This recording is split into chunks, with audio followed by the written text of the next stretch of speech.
The original dragon is a literal dream, a creature that serves as a combination of truths and ideals, only achievable by fusing Reshiram and Zekrom back together with the body of Kyurem. But there's far more to it than we ever expected. Connected to the dragons, we know Ghetsis wanted to rule more than just Unova. He wanted more than the world. He wanted to be the one true king that rules over existence itself. And the only way to do so would be to create a Pokemon stronger than Arceus itself, something that could rule over existence by controlling dreams. But if the original dragon controls dreams, what would this mean for our Pokemon of dreams and nightmares, Cresselia and Darkrai? This mystery drives even deeper, as Cresselia is even directly stated to be praying while asleep. But I can guarantee that it's not praying to Arceus, but to this lost original dragon who was shattered into 3 pieces. A dragon that through controlling dreams can control reality itself. And after digging through lore across generations, finding the Dragon Stones, and traveling to the Dream World, I'm ready to tell you the truth about the Dream World and the original dragon.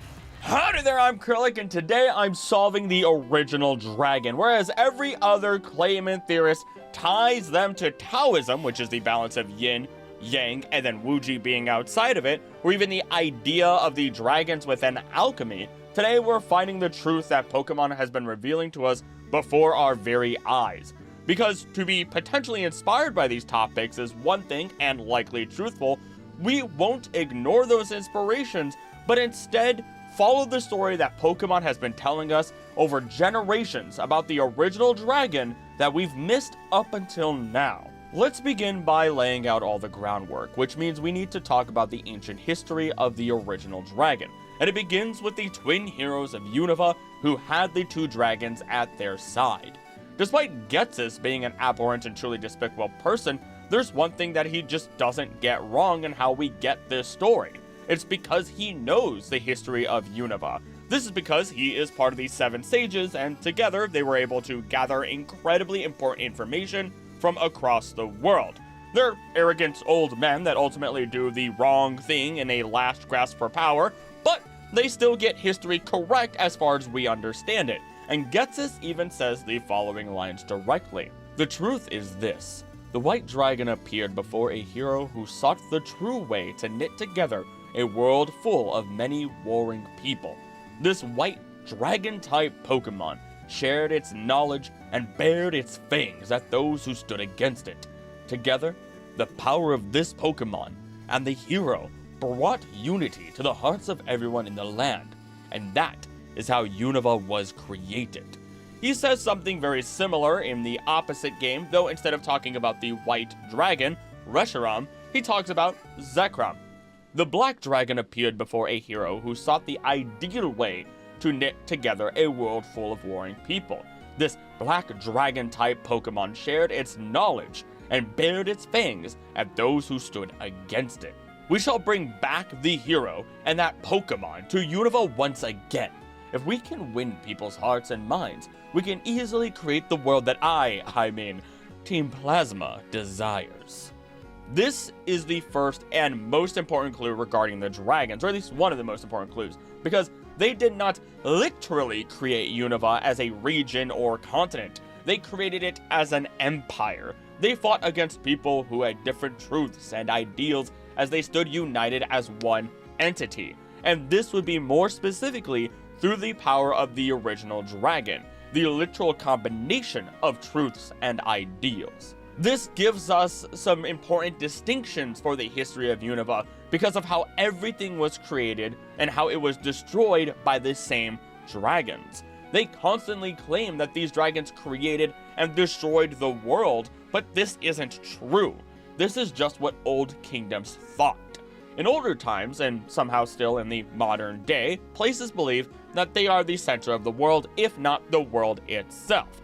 People didn't have pictures they could see of any major location in the world at the tap of a button or through looking on their phone, or just even carrying a picture with them. They couldn't meet people from other countries as easily as you and I could because, well, the internet didn't even exist, of course, and travel was expensive and far more difficult, unless you think getting mauled by wolves for the 3rd time in a week while suffering from dysentery and eating nothing more than a handful of bread every day isn't difficult, then I'm sure you'd thrive. You're a tough guy, aren't you?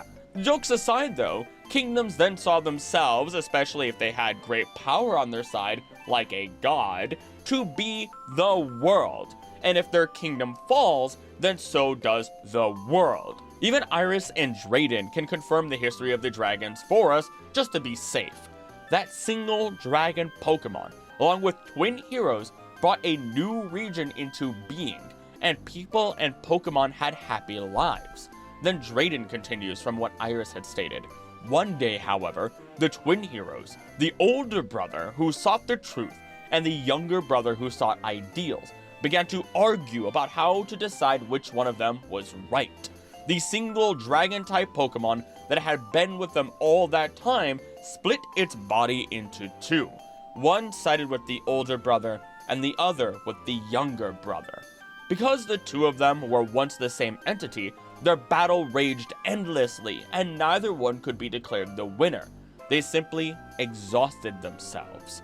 The twin heroes proclaimed there was no one side that was right and ceased the conflict. The two heroes' sons started the battle again, and an instant later, Reshiram and Zekrom destroyed Unova with fire and lightning. Then, they disappeared. But if people work with Pokemon in the right way, we don't have to worry anymore about the world being destroyed. I mean, Reshiram and Zekrom worked hard for everyone and made a new region. So, it should be alright, I think.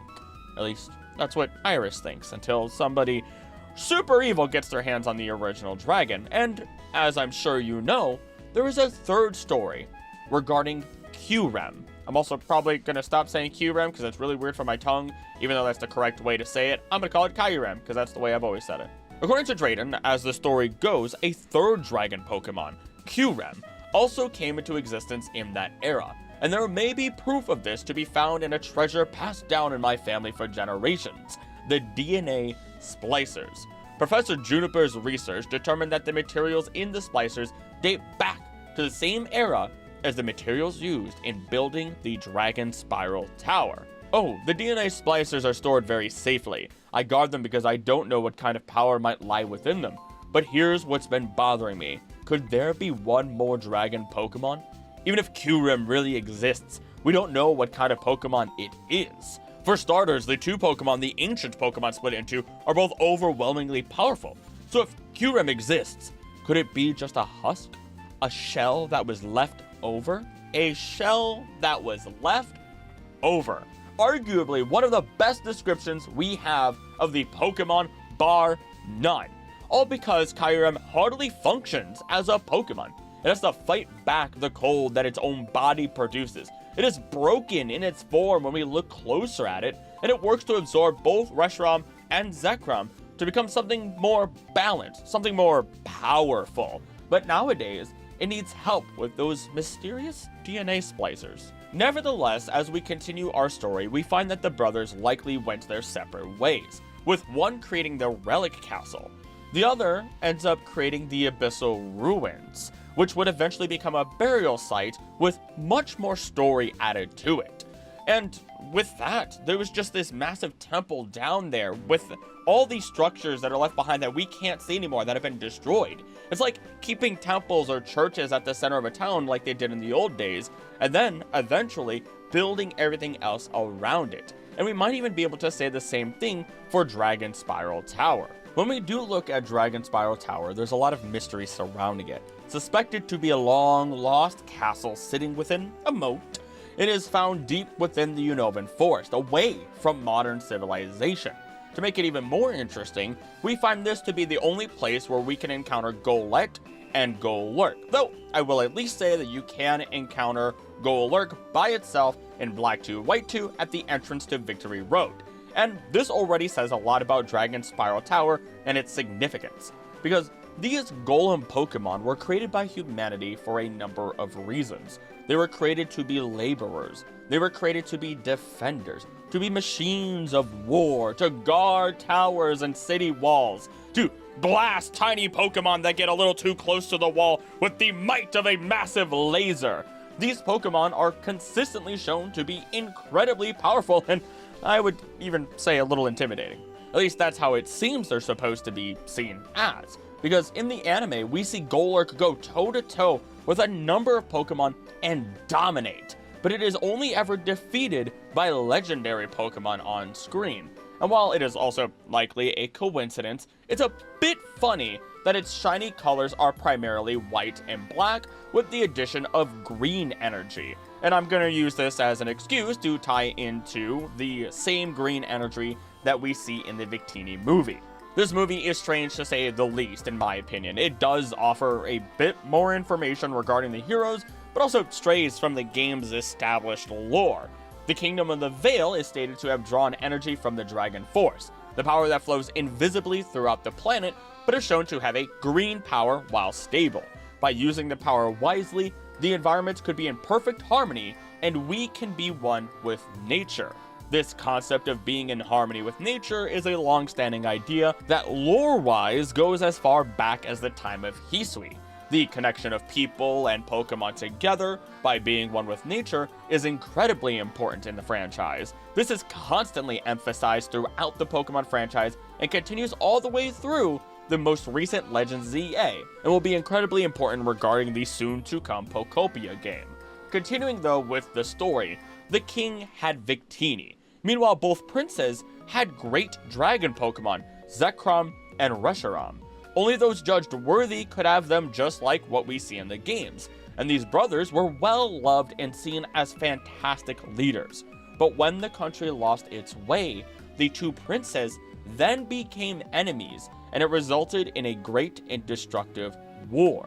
In other words, their people began to split, and they served to represent their people as great leaders. This put them, despite wanting to unite everybody, onto different paths to life, which caused the two brothers to fight ferociously and one day finally wound each other, using up all their energy and resulting in both Reshiram and Zekrom falling into a deep slumber. And once this mistake was realized, it was too late, as the Dragon Force energy became chaotic.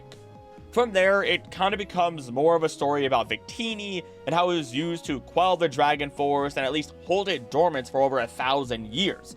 This takes a massive detour, again, from the lore within the games, and I'm going to kind of steer us away from that, as that will only make things more confusing and not support the main game's lore, which is where today's focus primarily is. Now, where our stories seem to come back together is at this tower. Because whether it be the sons of these brothers that would eventually restart the war or otherwise, we still find that the dragons are meant to be at this tower. The tower is where N wakes up Reshiram or Zekrom, and it is the place where these legendary Pokemon are said to have been created and slumber, which likely means then that this is where the original dragon split into its 3 parts. This would also explain why this location is so important and why the dragons rest here, waiting to be awoken by the next hero. And if only they had a little bit of help from today's sponsor, they would have probably slept a lot longer and more restfully. Before we continue, let's thank the sponsor of this video, Manta Sleep. They provided me with this little sleep mask, of which there are many other kinds, from cooling to heating to this sound mask that I have in my hands. These masks are made with the intention to block out light and help provide you with the greatest rest when you need it most. With these little cups that put no pressure on my eyes, did not mess with my naturally long eyelashes, and were very comfortable for my very sensitive skin. So I was already falling in love when I first put it on my face. But to make this mask even better is that on the sides it has these Bluetooth speakers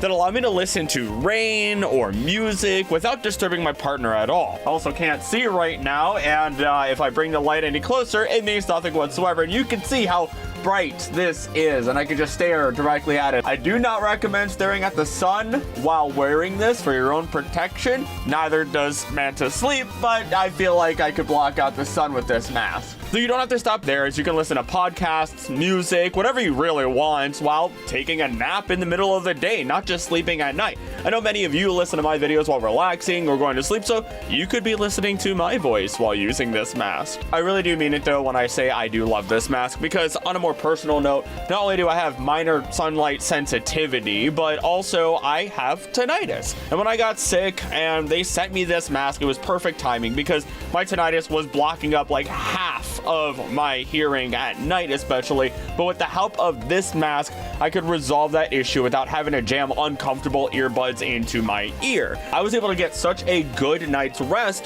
that I actually overslept by about 2 hours on my workday. And I will say now is the best time to get in on this, because with code CRYLLIC, you will get 10% off on your order. There are plenty of other options available with customization for the eye cups, and if you like white noise but you don't want it projected into your ears via the mask, they do have a white noise machine with plenty of options available to it for heavy rain, light rain, you name it. So get in on this offer. Follow the link in the description and pinned comment and get 10% off using code CRYLLIC and get that beauty sleep that you deserve. One more time, thank you to Mantis Sleep for sponsoring this video, and on with the video. Now back to our story. If you don't catch Reshiram or Zekrom in black and white before your battle with N, then they will actually appear here, waiting for you to capture them.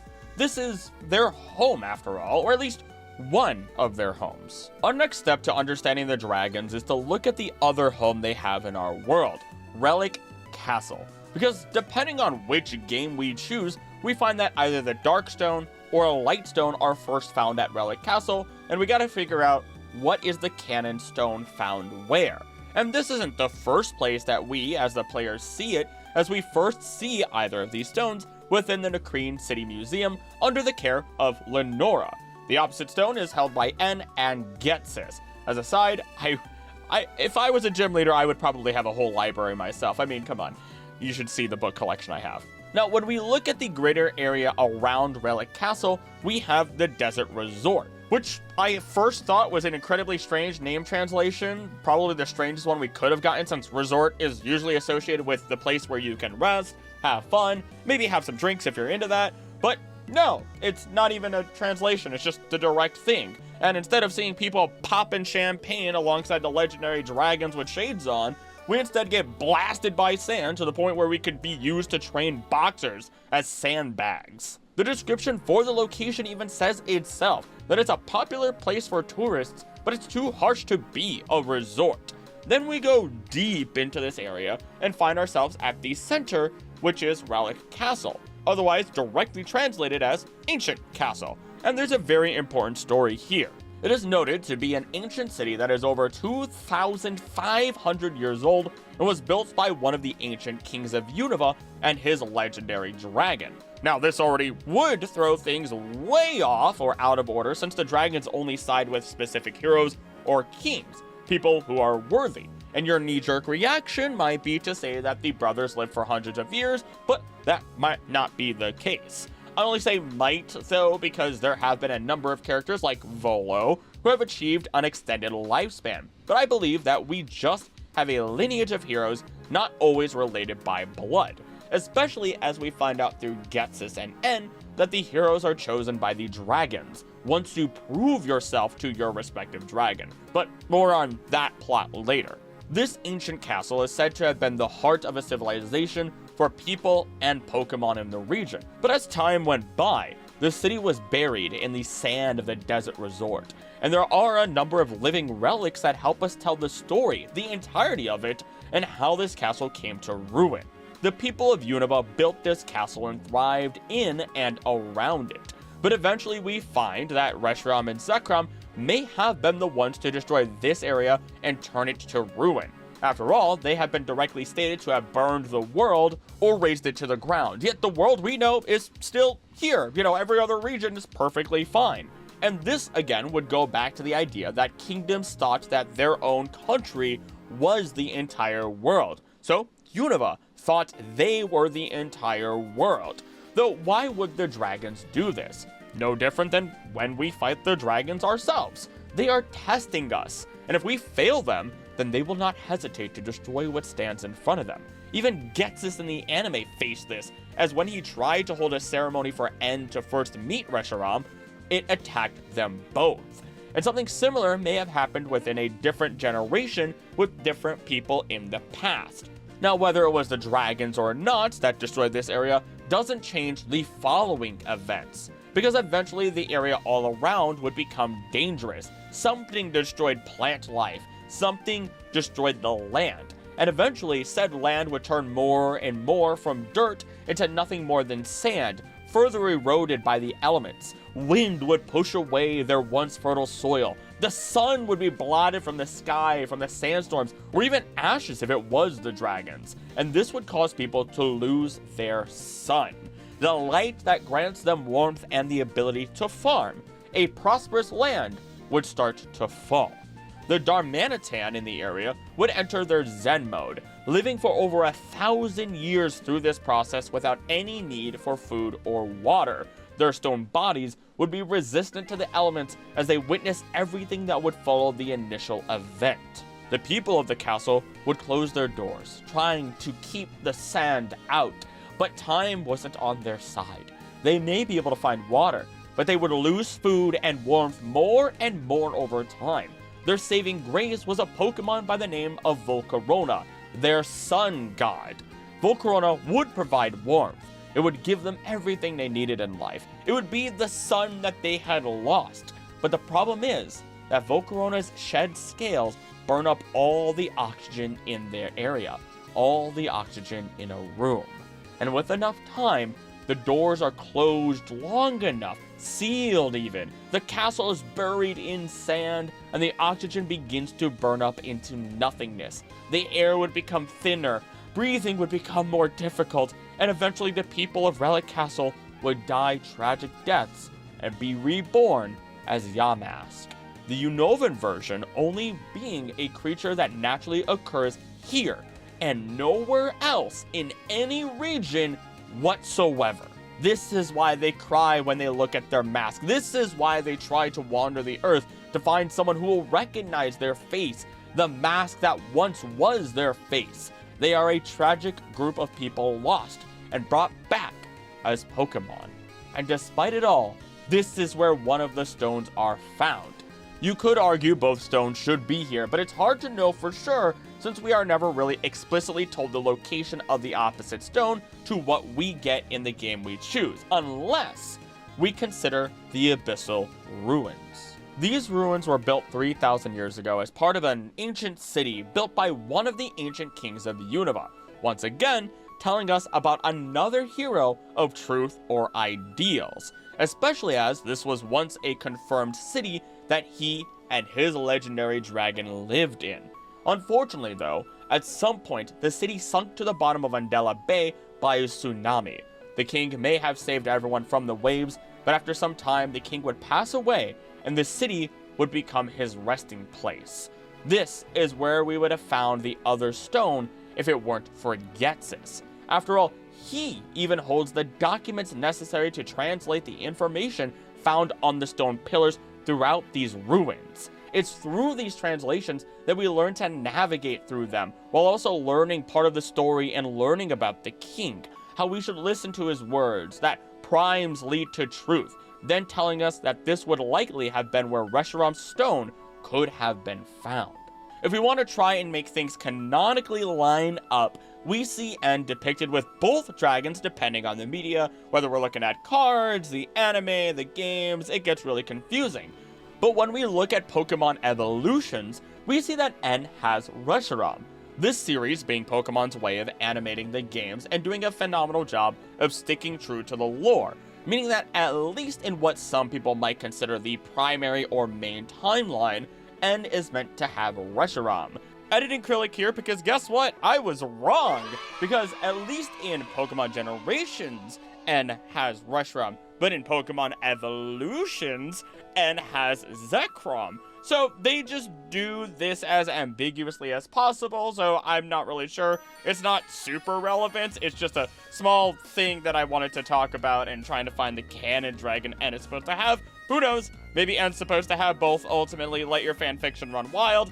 Back to the story. That Ghetsis came here, found the stone, failed to make Reshiram his, and raised N to be what Ghetsis couldn't be. He couldn't be brave, hopeful, kind. He may have had a dream, but he was not adventurous and did not accept all. Ghetsis lacked the qualities of the king that the Abyssal Ruins told us about, which even included an ability to speak with Pokemon, a trait that the king had and N is stated to have by one of the 7 sages, which also explains why Ghetsis calls N a freak without a human heart. This is expressed even further when we read more notes throughout the ruins. Have the heart of king. Here we praise him as his light shines. He moves people with acts of love and fought hatred. And if you arrive to the next section under 190 steps, you're told, go on, brave king. You're told that life is gratitude and eating is receiving life. Good or evil isn't all, and do not be barbaric as one must not waste. And finally, wars create tears. War is the reason why the original dragon split. War wastes life in a number of different ways, and war only creates pain in the end. It goes against what the king values, and when we get into the final lines, it confirms the rest of our known info. King talks to all beings. He saved all from the waves. King is hope for all. Think and act with love. There is one final section here, but it's primarily speculation on how any of it is translated, as evidence is loose at best currently. But it could be translated as King defeated humanity alone, thanks to the symbol that looks like a human to me. Then we have a broken Tau symbol, which has been interpreted as both dragons, but may just represent Reshiram, meaning Reshiram joined the king in a day. Things become even more vague, with some belief being that it says king called all Pokemon beings. King is hope and future, and the great king Harmonia, with Harmonia making the most sense as we have N as natural Harmonia Gropius and Ghetsis as Ghetsis Harmonia Gropius. Now, it does get a little bit weird from here, because I never realized before today, that directly translating Ghetsis' name, Jesus, sounds like Jesus. And this man was very much Satan himself. It becomes even harder to deny this, though, when he even crucified people and has a theme song that uses the same drums as Arceus' theme. Nevertheless, we have effectively proven that Reshiram would be in the Abyssal Ruins, Zekrom is in the Relic Castle, and they both reconvene at Dragonspiral Tower whenever they wait for their next hero. But these Pokemon have one quality that makes them some of the most unique Pokemon of all time, and it's what happens when they enter their dormant states. Reshiram and Zekrom enter the Dream World, a place where they have arguably spent most of their time throughout their entire lives, and where they naturally exist since it's where they go while dormant. This Dream World is said to be a place where all Pokemon go when they are asleep. We as people can access the Dream World, but what makes it even more interesting is that the items found in the world could be brought into the real world. Also, as a quick note, it's only through the technology of Professor Fennel that we're actually able to access this. So thank her in the comments, I suppose. We could also, though, interact with each other in that world, have a berry garden to feed Pokemon, and bring all of them into the real world, and you can even go as far as meeting new Pokemon within the Island of Dreams. Now, only one Pokemon could be befriended and sent to the player's game per visit, and this Pokemon was selected from the Tree of Dreams by making a wish and placed on the friend board. None of these Pokemon could be shiny, but they all had their hidden ability if they had a hidden ability. These abilities that are more than just incredibly unique, but theoretically could be abilities that were lost to time. This leads us back to Darmanitan, who has Zen Mode as an ability if you catch them outside of Relic Castle. But otherwise, you would never find your average Darmanitan with this ability anywhere else, because it is a hidden ability. The problem here, though, is that you can't get our Darmanitan in the Dream World, so I can't really say with 100% confidence that this idea is the case, but it's just something I wanted to bring up. And connected to all of this, though, to the Dream World, the dragons, and a location where the dragons even go while dormant within the manga, is the Entralink. If you send a Pokemon out from the Dream World, this is where they appear, at this twisted double helix of black and white that resembles Reshiram and Zekrom in that capacity. It is also through the mysterious power of the Entralink that players can meet each other throughout Unova. But it wasn't exactly Unova. It was more like a dream version of it, something vague, black and white, something that is really reminiscent of a black and white world we see in Hyperspace Lumiose, a vague memory of what we imagine when we think of a city, where nothing we remember is exactly perfect, and all you needed to do to connect to someone else's world is cross the bridge between them. But deeper than all of this is the connection that this place has with its inspiration, the Tokyo Imperial Palace, all while being located in the same exact spot as New York's Central Park in the real world. And this connection is incredibly important, especially as we get into Black City and White Forest later on. Located in the center of Tokyo is the Tokyo Imperial Palace. A common sense thing to say out loud, I know, but this is actually, again, important because it's here that everything began. Like, almost literally, it's here that everything begins to spread outwards, with the palace as its central point for civilization. The history of the Imperial Palace dates back to the time when the land was once Edo Castle.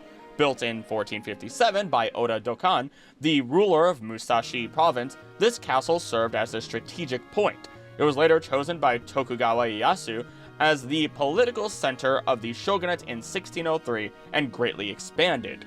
Due to this expansion, Edo Castle flourished as the center of Japanese politics and culture for the next 260 years. Throughout the Edo period, Edo Castle underwent many renovations and expansions, establishing its status as a magnificent castle. There were several sections within the castle, including the Honmaru, Ninamaru, and Sanamaru, where important people of the shogunate lived, and it also functioned as a political venue. To translate those, if I remember correctly, it is like the heart, the second ring, and the third ring, so don't look too much into that. Now, Edo Castle is also known for its huge structure and luxurious decoration, and is also known for having many cultural assets. What's also interesting is that here is where we also find the Imperial Household Ministry building. I strongly believe that this building is one of the inspirations for En's castle. It was built with inspiration of Western design, was designed by a British architect known as Josiah Conder, and was damaged in the Great Kanto earthquake before being demolished until it was eventually rebuilt. And yes, Kanto is more than a fake location, it's a real place. And at one point, this place even served as a temporary home for the Emperor and not just for the ministry. Something we can see reflected with En being crowned in this castle and having these 7 sages here as it rises from the rumbling earth, which I don't think the rumbling earth is a reference to the Kanto earthquake. I don't think that would be appropriate, but I don't know for sure. This is speculation at the end of the day. The only other thing that doesn't quite match is that 5 emperors have served at this location, but we have 7 sages, including Ghetsis. And when we look side by side at the palace and New York Central Park, it makes it so much clearer as to why they are both inspirations for the entry-link location. They are the center of Unova. They look incredibly similar to each other as well, with the central greenery surrounded by this city. So all 3 of them match incredibly well, and both of these places allow connections to nature despite the advancements of mankind. All 3 of them, really. This has always been important when we talk about Pokemon again, just because of the franchise making it clear that mankind's connection with nature is effectively a top priority for peace and harmony. This then ties back into the Entry-Link tree, knowing it is both a place where emperors were crowned and stayed, where nature and people meet, and the sheer significance of it, we could theorize that this would be where the heroes of Unova first met the original dragon, by connecting the real-life inspirations and what we know in the games. The location, then, where said dragon first arrived from the dream world, bringing with it a connection between our world and the dream world, a bridge of its own. Black City and White Forest have been horribly misinterpreted by the community as being assumed to be a dream, and I'm guilty of that as well. And no matter how hard I tried to dig, I could not find any real evidence of this whatsoever. In fact, I found the opposite to be the truth.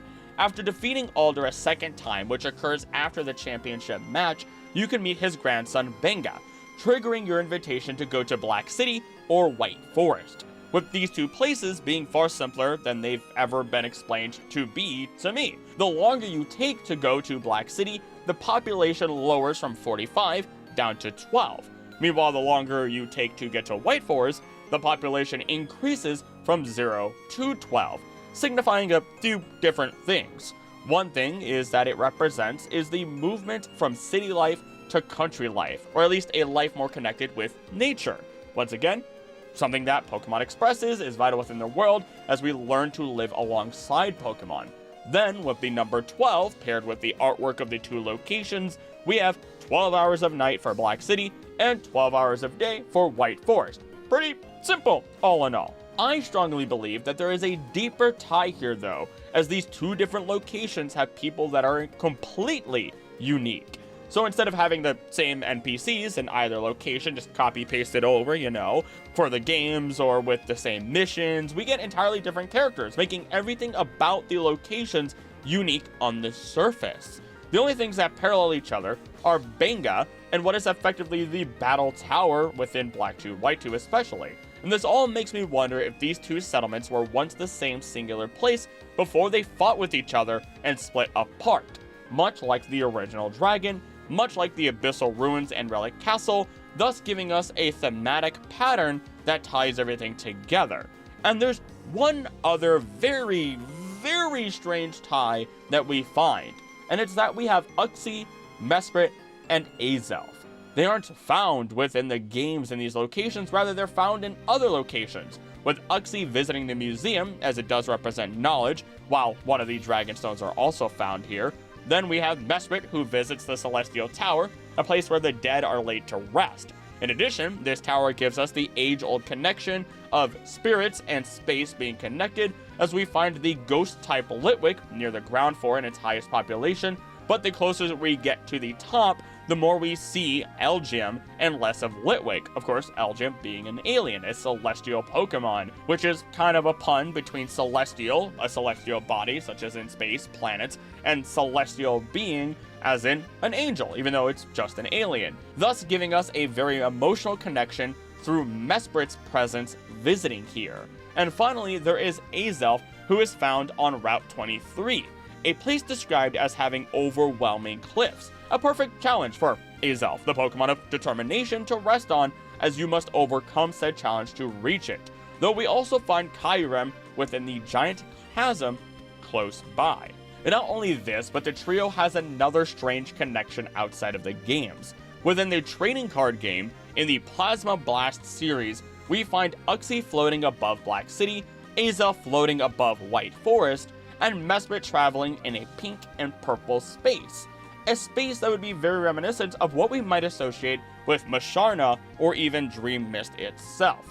These three Pokemon having a presence in Unova is important, because even in the game, they have an otherwise impossible connection to Unova through what is known as the Cave of Being, otherwise directly translated as the Cave of Spirits. Now, what's interesting about Spirit is you might immediately think about Cyrus and how he wanted to get rid of Spirit. In addition, when we look at the plates of Arceus, we are told that 3 create Spirit. Those 3 being Uxie, Mesprit, and Azelf.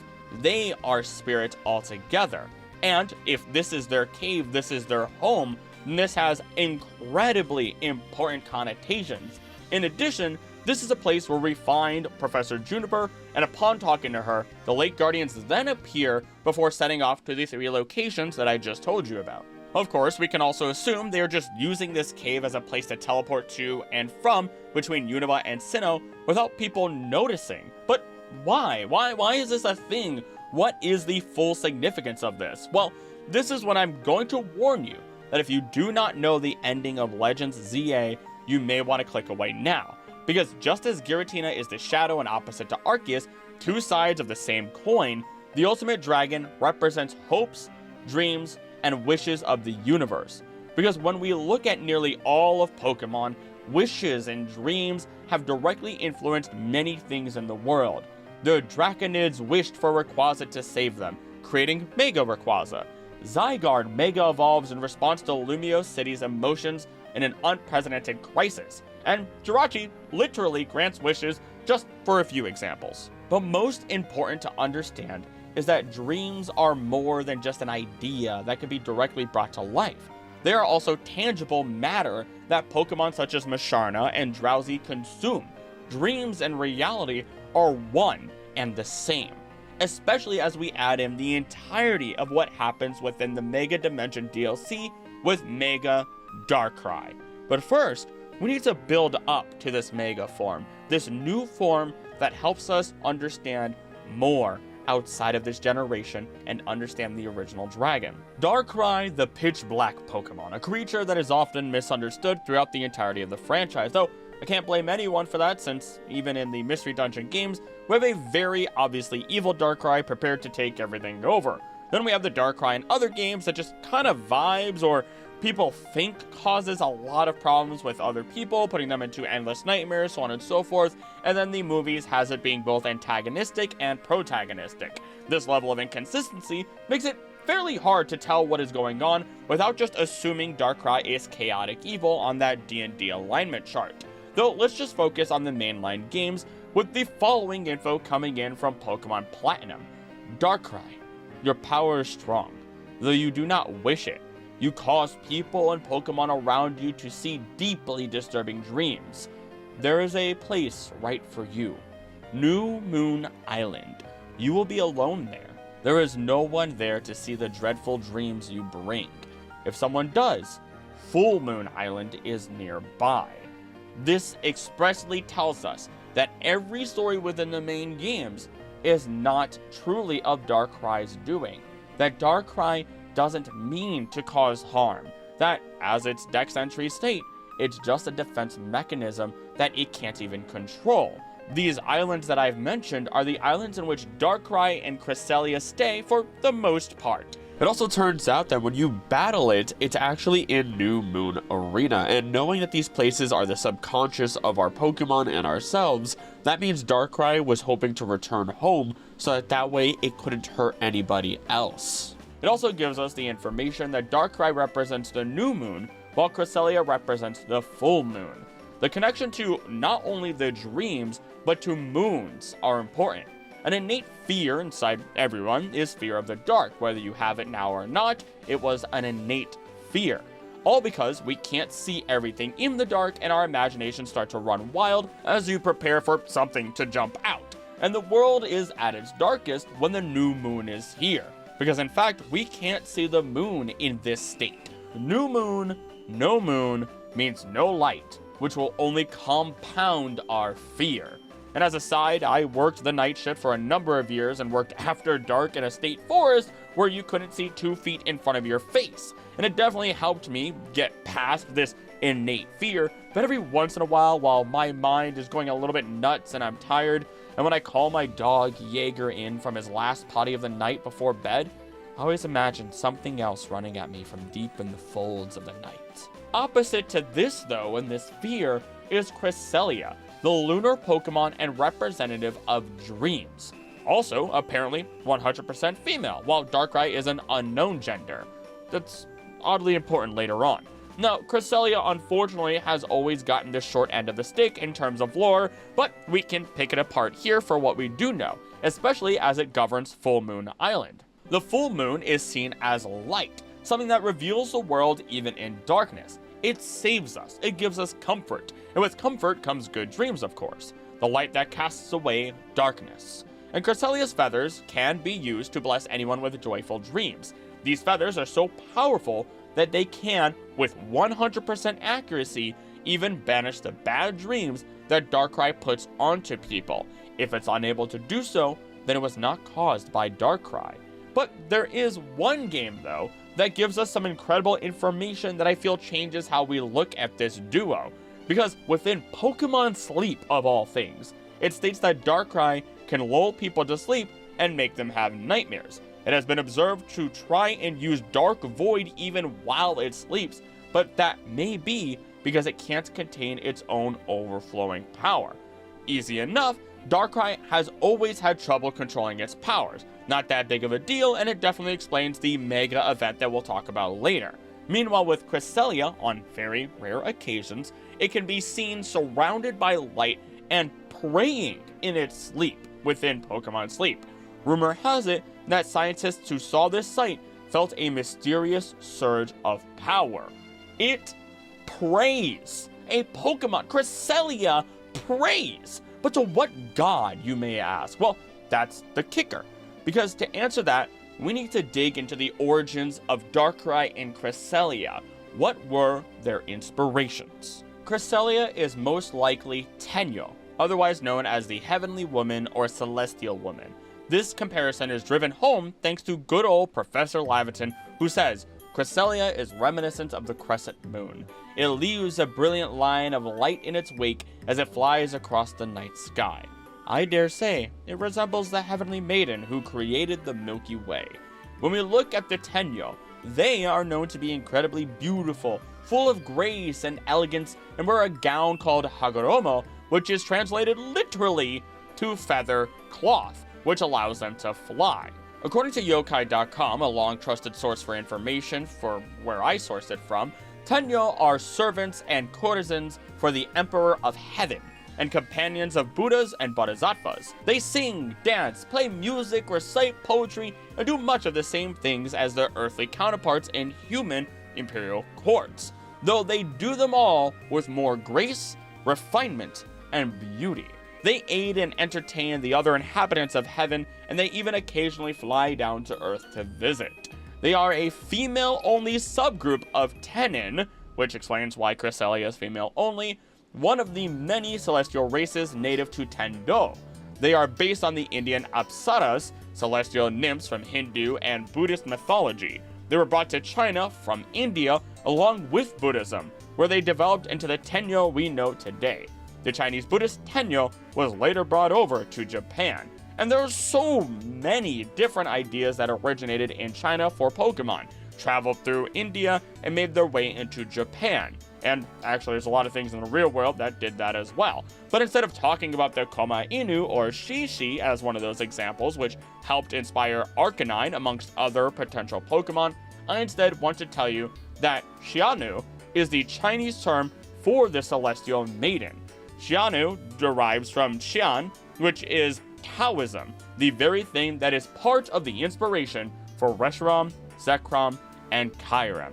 And I know I said we weren't really going to focus on Taoism, but that was only because I wanted to make sure I took off the blinders and helped explore more possibilities, rather than, saying the same thing over and over again or parroting other YouTubers or lore theorists. But this might actually just give us the answer to what Cresselia prays to. It doesn't pray to Arceus, it prays to the original dragon, a creature that once existed as the god of dreams. And I don't mean that lightly, especially as the last stone of the dragons that has yet to be used in the games directly, but is found in the source files, and you can hold if you, hack it in, is the God Stone, a stone gray in color, a perfect balance of black and white, a perfect representation of the lost and shattered god that is the original dragon.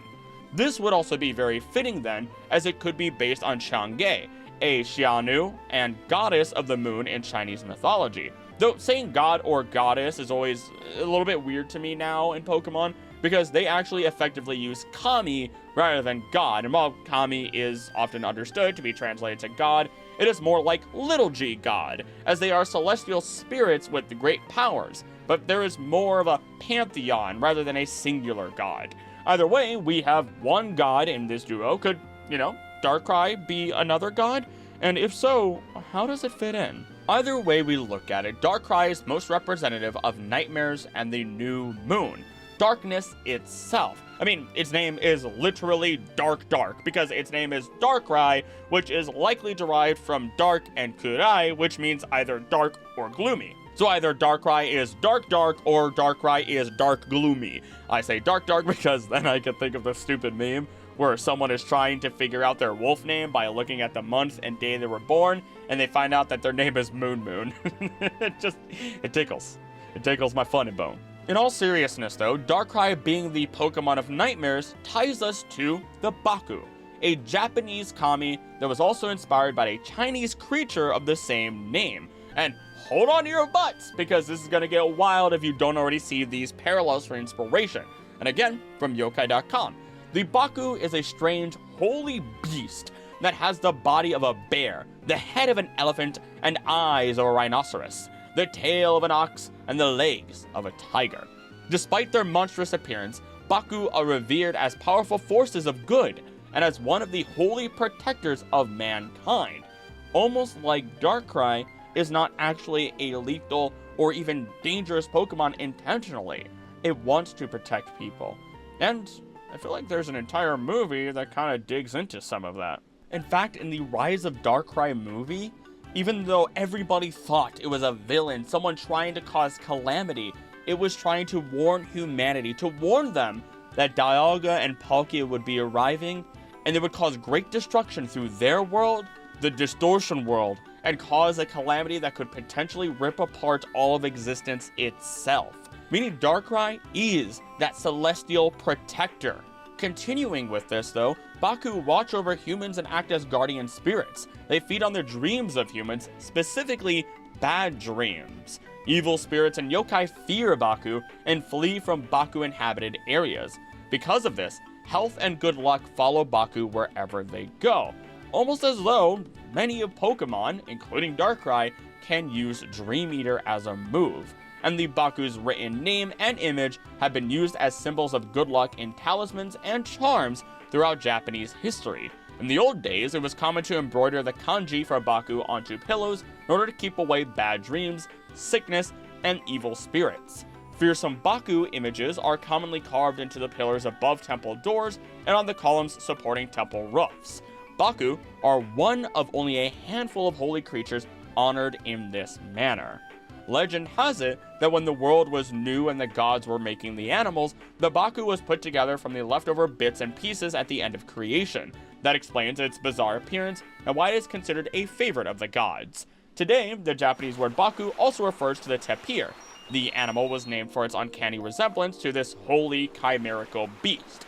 This then ties into what is stated in Pokemon Stadium, that Drowsy is stated to have descended from the legendary beast, Baku. Not only this, but Munna and Drowsy share a common ancestor, meaning that they both are descendants of the Baku, but we don't get Baku. That doesn't exist in Pokemon, as many things are constantly replaced after their creation many years later, as Pokemon separates itself from reality, but continues to take inspiration from it. Indian elephants turning into Caparaja, for another example of this. Again, we don't get Baku, we get Darkrai, and not only this, but we get to see the full realization of the Baku when we get to witness the advent of Mega Darkrai. Darkrai in Mega Dimensions is the cause for everything that happens within that DLC. In fact, before it even Mega evolves, it's causing everything that happens, including Hyperspace Lumiose, as we humans have dubbed it within the game.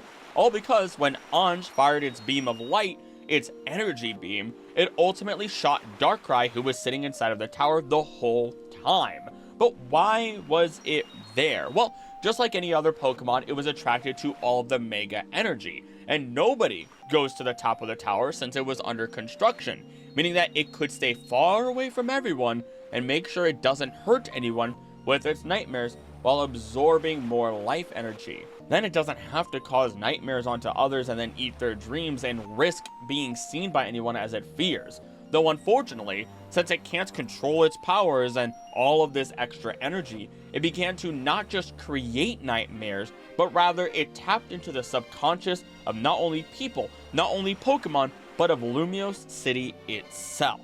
And this is important because we meet the dead husband of the old lady we helped near the beginning of the main story, and he gives us a letter that has new information that nobody else knew, also he could have his ring returned to his wife.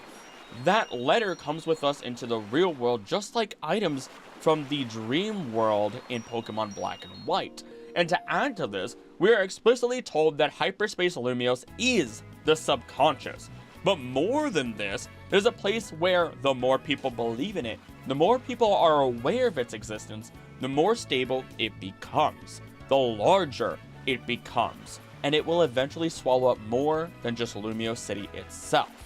And I have to say thank you to Platinum Ox and Paquette, or Professor Paquette, because with their help, I was able to find a lead to something called an egregore. This is effectively known as a thought entity, something that is created by a group of people believing in the same thing. This is through emotion, intention, general thought even. It was believed to be something that could literally come to life, to have autonomy, to have its own mind once enough people believed it existed or knew of its existence. And now bear with me because I mean zero disrespect with what I'm about to say, but many gods in history are effectively egregores. If someone stops believing in the god, that god begins losing power. This has even been true for Pokemon such as Calyrex, as that little phenomenon states very directly that when people forgot it, it lost its abilities, it lost its power. We can also compare this to an anime I remember watching growing up a bit called Noragami, where they make a very clear rule that a god must be powerful, and a god that is well worshipped and receives sacrifices or gifts that is remembered is one that becomes even more powerful. This trend continues through a number of different stories that surround old gods and new gods throughout history of our world. These gods are cycled through time, and there may even be more than one god for every idea. And maybe the lost giants of Pokemon may have been some of these gods, the ones that Arceus defeated at the beginning of time.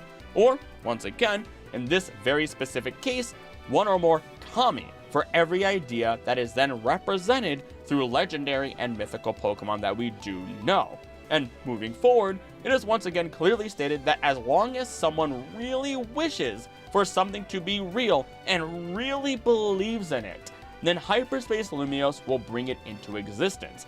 This is how we get Ansha to allow us to reach Rayquaza for her. And this is how we're able to meet so many other legendary or mega Pokemon, but here's the extra kick to this. None of the mega Pokemon except Darkrai and maybe Heatran are actually new. At least not by lore standards. It is made very clear that these aren't imaginary and are just strange to see here in Hyperspace Lumiose or even Lumiose to begin with. This means that Darkrai isn't creating anything new. Darkrai is not bridging the gap between the dead and the living, and instead Darkrai is accidentally capitalizing on the memories of Lumiose City as a whole. Our very first hint to this is when AZ states that the people of Lumiose and the city itself are in pain. You would expect these to be separate lines, but they aren't. Instead, he personifies the city alongside its people and Pokemon. And when we see him one last time before Darkrai, he simply states, "What is life but a dream?" This last line is a bit different in different languages, which muddies this up a bit. But it seems like the intent isn't to say that life itself is a dream, but that the line between reality and dreams are blurred. In addition, he's saying this to Tawny or Urbane, who are distraught, wondering if AZ is actually here, saying these final words to us. And of course, in true AZ fashion, he basically says that it doesn't matter whether he's a dream or real. It's what he would say, and is meant to provide one last comfort to us from the man who is finally given his final peaceful rest. What I do love most about this final encounter is that his eternal Floette is with him, meaning that even after passing away, even if this is just a memory, the subconscious of Lumiose City knew that he would be with his Floette beyond the end of time, because everyone associates them together. Which does bring me to the final point of this section. And once again, this is going to get a little bit wacky, because memories are weird. They're some sort of form of information that is transferred through electricity in our brains or light in a computer. At least that's how I've grown to understand it. If energy is the thing that actually holds memory, and Lumiose City, Pokemon, and its people have all been full of mega energy, of life energy, then every single Pokemon and person that has ever visited Lumiose, every event that has happened within this city, and every single memory, dream, or nightmare that has happened within it is all part of that life energy. That same life energy being what makes up Mega Power, because it is given by Xerneas and Yveltal, given and taken, empowering Pokemon to become a new form even momentarily. And from there, that memory is brought to life once again in a single area, which is Hyperspace Lumiose. In other words, through the experiences that have happened inside of Lumiose City, the city itself holds memory. And I can guarantee this was the intent, because we are constantly shown time and time again throughout the story that it is through everyone coming together that something new is created.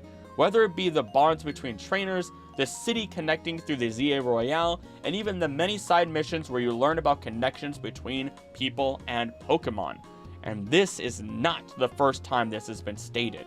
In fact, it is through the unknown that we first learned this. In Sinnoh, within Diamond and Pearl, we are told all lives touch other lives to create something new and alive. The city is alive.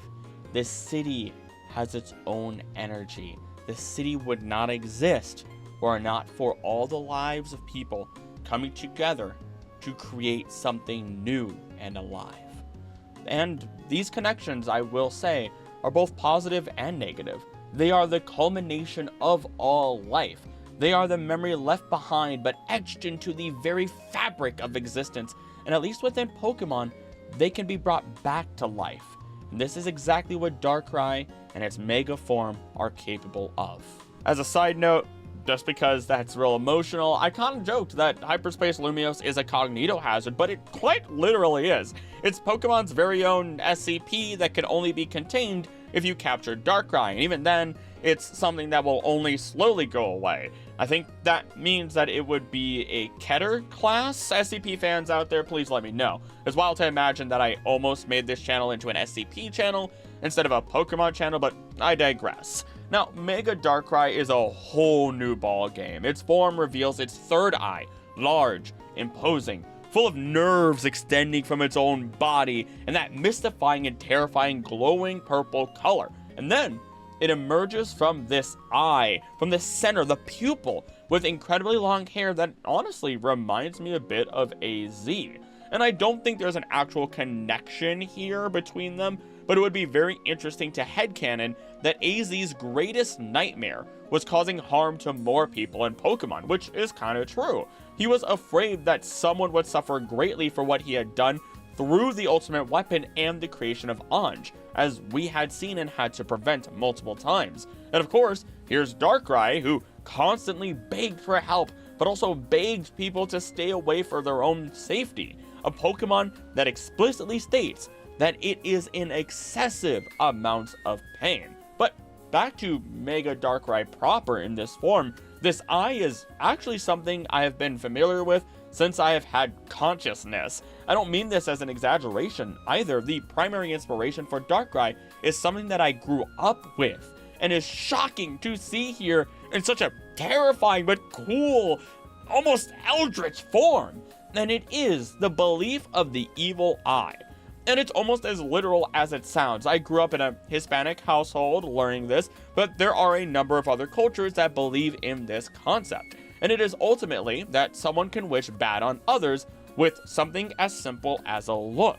Though what connects this to the subconscious is the idea that someone might look at you and, let's say, compliment your skin, but subconsciously, they're jealous of your skin, wanting you to have bad skin, which then causes you to have a bad skin breakout the next week.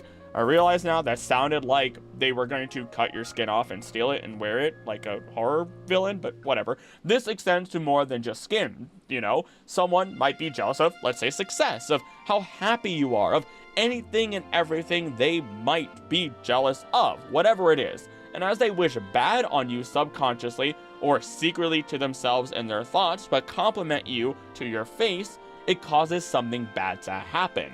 This is the evil eye.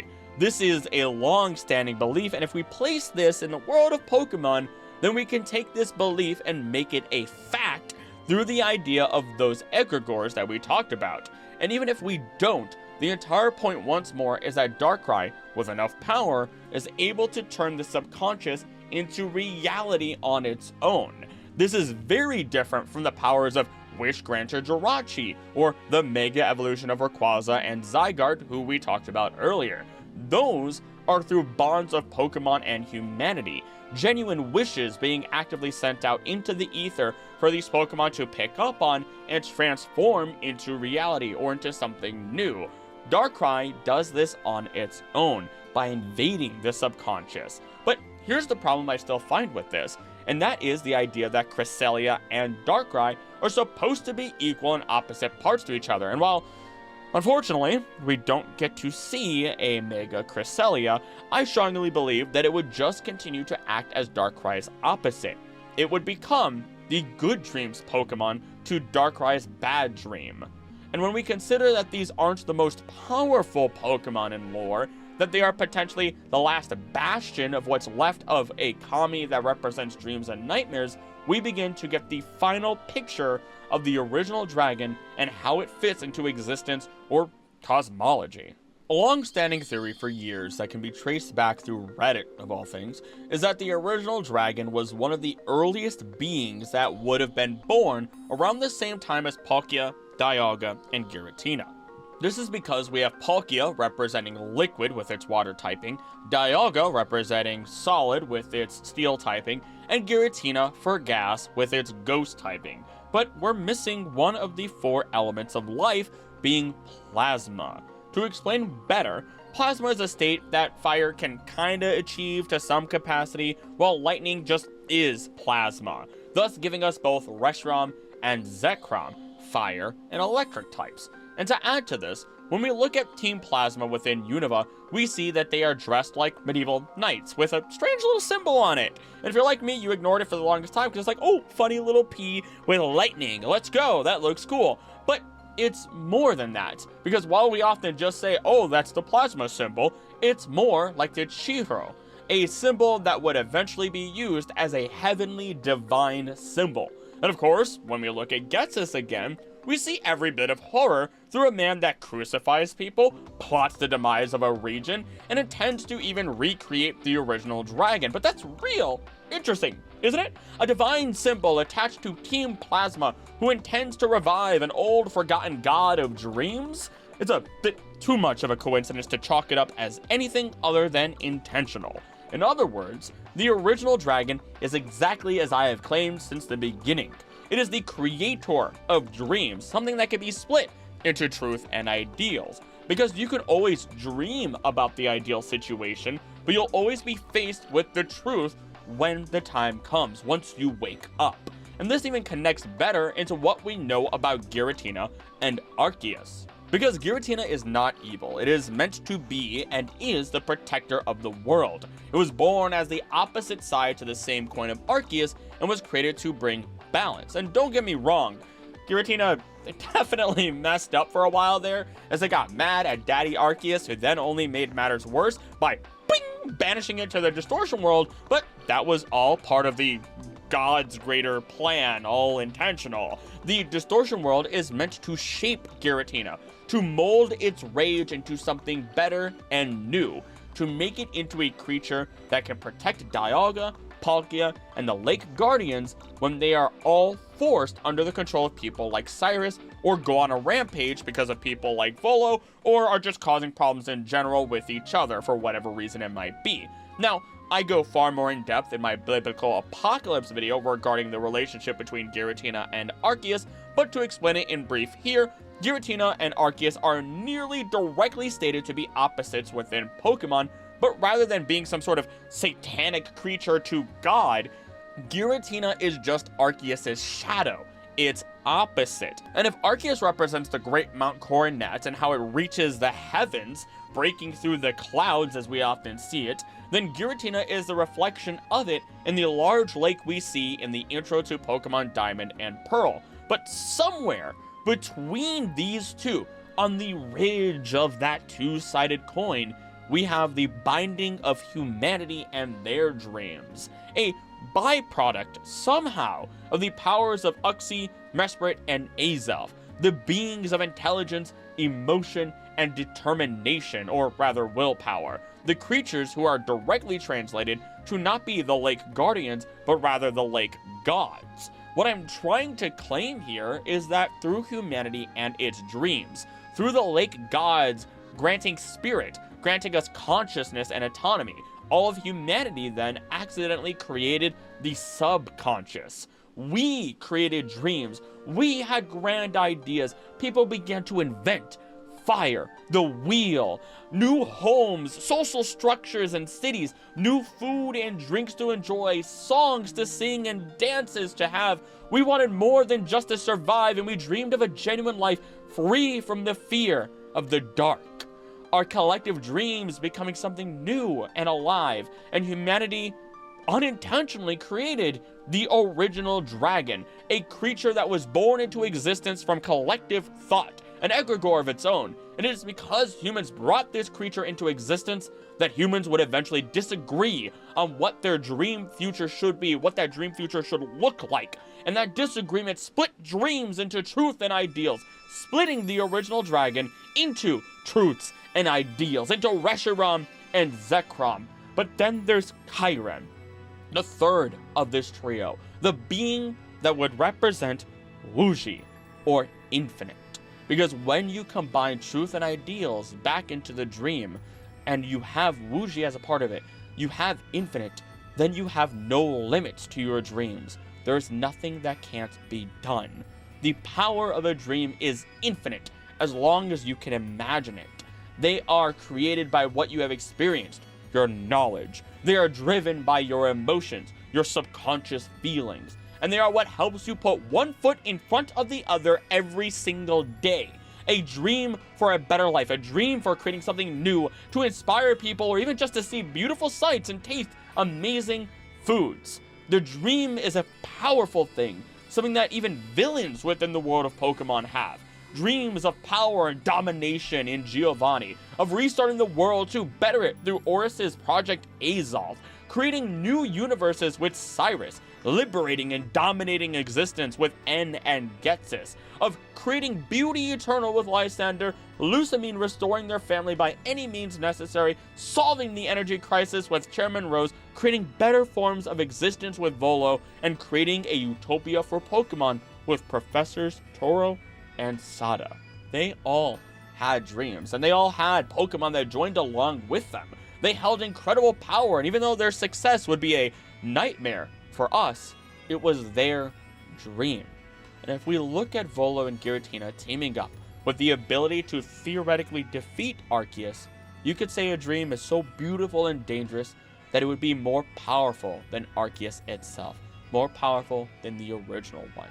That the original dragon would theoretically be on the same level, if not stronger, than Arceus.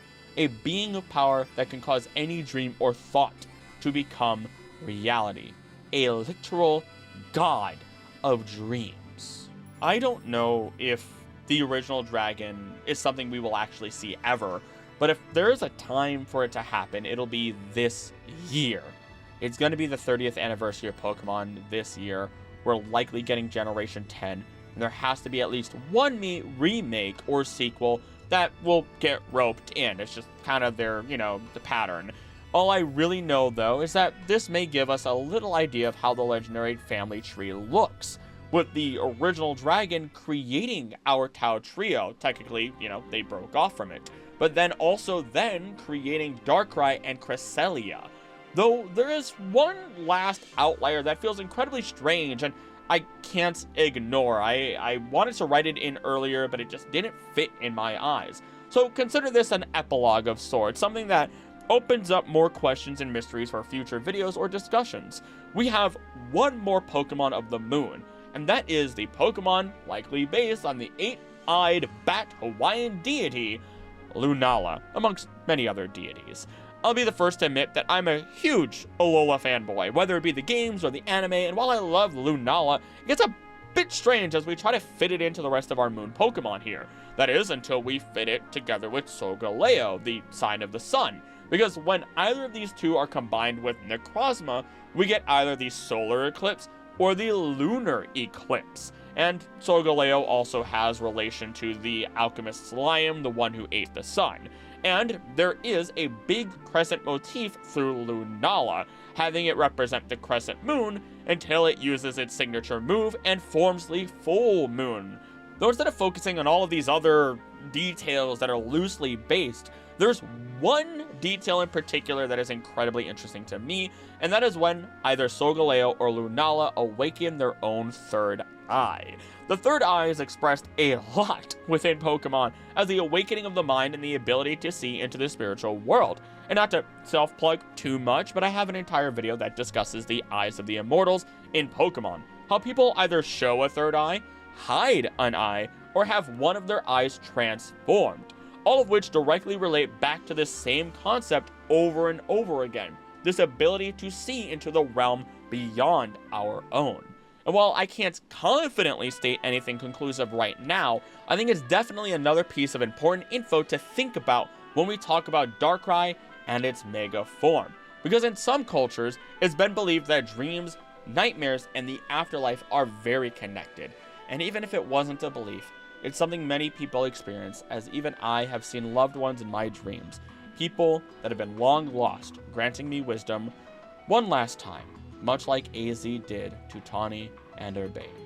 And with that, I strongly believe that the original dragon has been solved, at least as much as we're going to solve for now.